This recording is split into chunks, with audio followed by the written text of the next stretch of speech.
I ought to thank the guy upstairs, the beard, as I call him. One of the world's greatest soccer players, Diego Maradona, died today.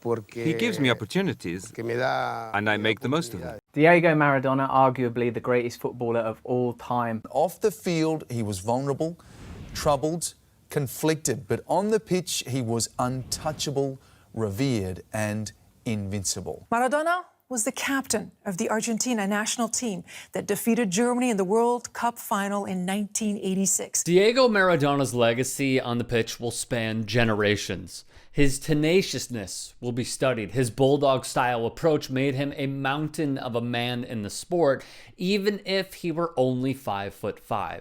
From a kid who grew up with the lack of electricity and running water, Maradona's story is inspiring and ended with him ingrained in the royal family of footballers. When he died of heart failure in Buenos Aires last week at just 60, tributes poured in. Argentina great Lionel Messi scored the 4th goal in Barcelona's rout against Osasuna and paid homage to Maradona with a Newell's Old Boys kit, Maradona's former club, with his signature number 10.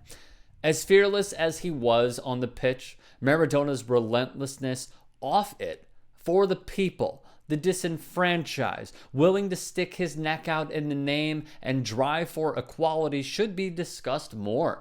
You know, last week we saw players from the National Basketball Association visit the Pope at the Vatican to discuss their efforts toward addressing social justice and economic inequality per the times. Maradona visited the Vatican as well.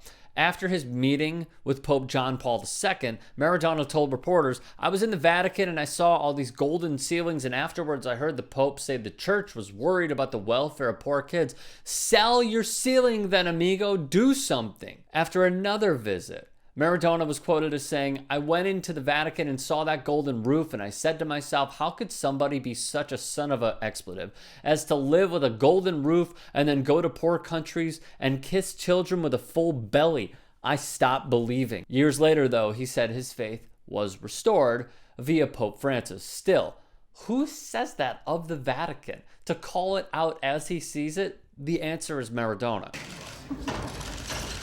When the 43rd president of the United States, George Bush, visited Mar del Plata, Argentina at the 4th Summit of the Americas, there was Maradona rocking a Stop Bush t-shirt. "I'm proud as an Argentine to repudiate the presence of this human trash George Bush," he said.